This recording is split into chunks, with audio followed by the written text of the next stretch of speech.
Hogwarts Legacy had me thinking. Now, like I already mentioned, as a kid, I was so into Harry Potter, and I wanted there to be a game for it. And there was games. There was games, I believe, made by EA early on. Yeah. Never bought them, even though I'm a fan of the IP. Oh, horrible. So bad. But yeah, I didn't buy them because I had taste, even as a youngster. I was like, if the game's not going to be good, I don't want to waste my money, especially as a young kid because you didn't have money like that. But in my mind, I always wanted a Harry Potter RPG. At the time, it was made by Bethesda. That's who I wanted to make it, kind of have the whole open world Hogwarts to explore, all these little tiny things.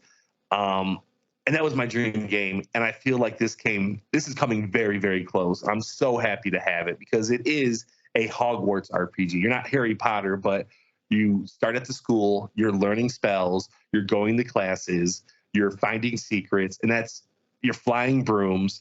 It's all I ever wanted in a Harry Potter game. Now, obviously, there's a lot of things they can add in future sequels, which I hope they do. But man, this was a dream come true. So I want to hear from you guys. Like, do you still have that dream of a game that's going to come out in the future? And what is it? For me, it's an updated Twisted Metal. Still waiting for the day. Yeah. Because Battle Royale, Twisted Metal, it's before its time. A good game. It was. I can see it being a huge thing. No one wants to listen to me. So your dream game is what are we talking like total like remake of Twisted Metal? They could remake them. Yeah. Or make a new one, and you can like actually verse other people instead of just computers. Or if you're playing the campaign, it's going to be against computers. But those games, at least most of them, can't say all of them, had good stories. You had to play every character, unlock every story, and the maps were good. The battling was good. It was all around a good game. The music was even good. Mm-hmm. The music in 2 and 3 just killed. And 4, now that I think about it. Well, and the PS3 one wasn't it, right?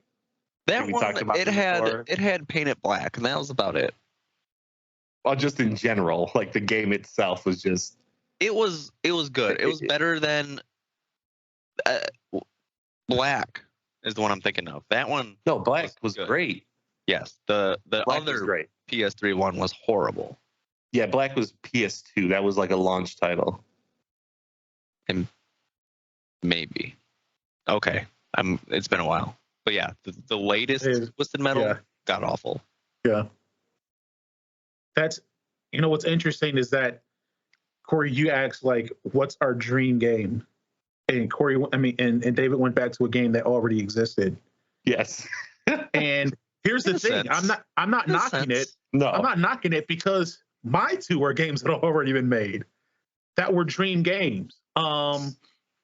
It may sound weird. So the first one was a dream game, was one of the games I've talked about I wanted to go back and play, but I can't play because it's on an old system, and the old system has anti-cheats on it that don't work with the new Windows operating system. And that's the game called The Movies by Lionshead Studios, before they went and became the Fable Studio. That is a game about running a movie studio. That's like, I'm like, what? That's like ridiculously cool. And then that's like a dream, like being able to be able to write the scripts and like shoot the movies and like create the actors and all those different things. That's freaking cool. But even more so, I'd say something that was like a dream, and this is going to sound super weird.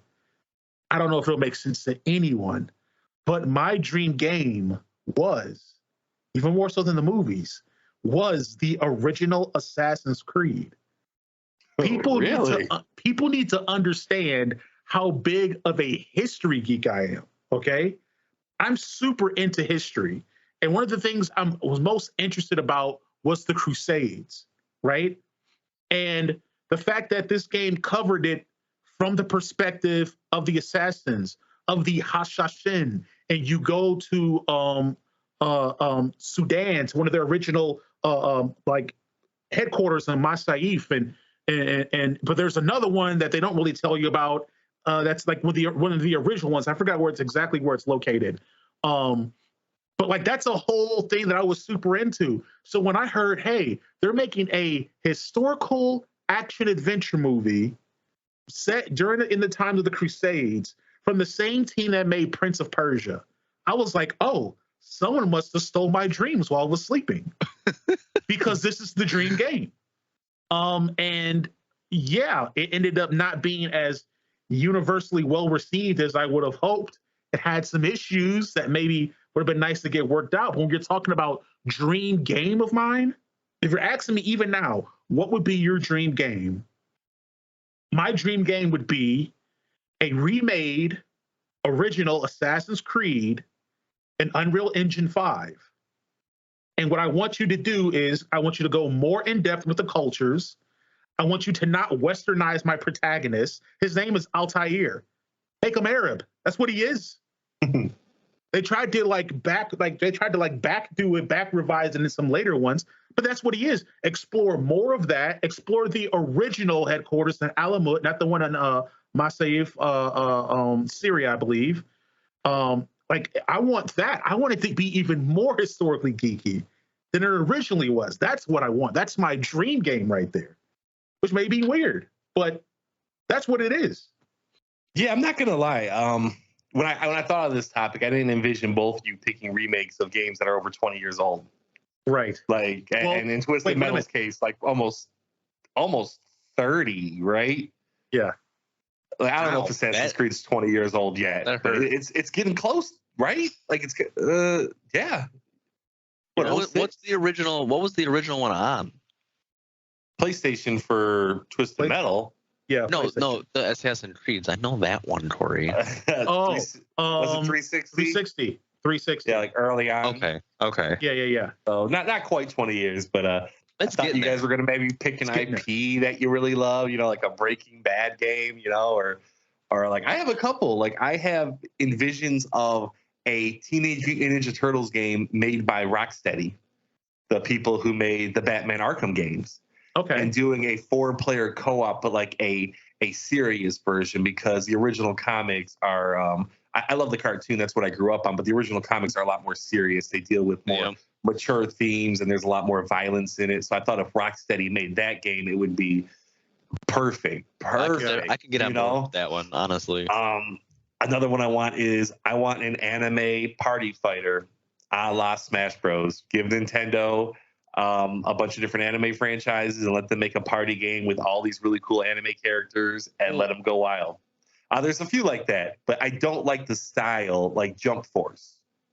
I was gonna say you'd rather have it more like Smash Brothers than like Street Fighter.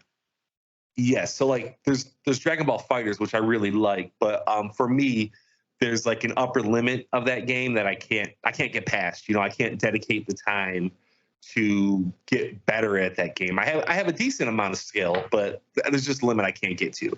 With Smash Bros, it feels like such a game where it's more about reacting and timing and positioning, and not quite learning the perfect string of combos. Okay. Yeah. So like I can get better at the game quicker and get to a higher level quicker and keep that higher level. So I would love them to make a game like that. And there's been Multiverses, which is Warner Brothers, and like they're making games like that. And even back in the day, there was a game called Jumpstar on DS that was Japan only, that was Smash Bros-esque, but it was Japan only and on the DS, so I never got to play it. And like I said, Jump Force now is kind of like a arena fighter, which arena fighters are okay, but they're not my favorite. So those are my dream games. Well, going with the theme of that, I'll give you one it's an IP that already has a game, but I'd like to see done a little bit differently. I'm super, super, super into Narcos. So I would like to see a Narcos game made in the vein of the Mafia games. So, and more so Mafia 1, where Mafia, like more like Mafia 1, Mafia 2. Mafia 3 is like open world, and I don't want that for it. The first two were way more linear in the storytelling. So I would like one that's like kind of like that, with like really great cutscenes and like really interesting like characters and the whole story. I'd love it if you were like if the story was like you playing a young Pablo Escobar and kind of like the rise of all of his empire and stuff like that. I think that'd be really cool. So that's something like that, because I like Narcos is in that pantheon of shows for me, as far as like a Breaking Bad or a Sopranos or something like that. So I'd pick that up firsthand. But okay. But before I would buy, but the only thing I would buy before that is a remade Assassin's Creed with Altair. Yeah. Or name something different. I don't care. Whatever. Right. Yeah, I didn't even think of turning shows into games. Yeah, shows or old cartoons or even movies, man. You know? Yeah. Yeah, that didn't even cross my mind. And it's so much better of a chance happening now, because you see so many off the wall things turned into video games now. Like they made an Evil Dead game. You know, I don't know if you guys are Evil Dead fans at all. I did. But I bought it. You did? It was very mid. Didn't play it long, but it was there. I'm not even a fan of the franchise, but you said they're making killer clowns from outer space. Like, yeah, I saw that. If you have a dream of a TV show, movie / entertainment property becoming a game, like it's more possible now than it ever has been. What about a horror? Check this out. Okay, now we're just spitballing game ideas. What about a horror survival game set in the Cocaine Bear universe? You're a survivor. You got to survive this freaking bear that's just ripped up on powder. I think that would make a very funny but compelling story. I mean, have you guys seen a bear? Have you smelled a bear? It's terrifying. No. The only thing scarier than a bear is a moose. I mean, it's absolutely mooses terrifying. Are huge.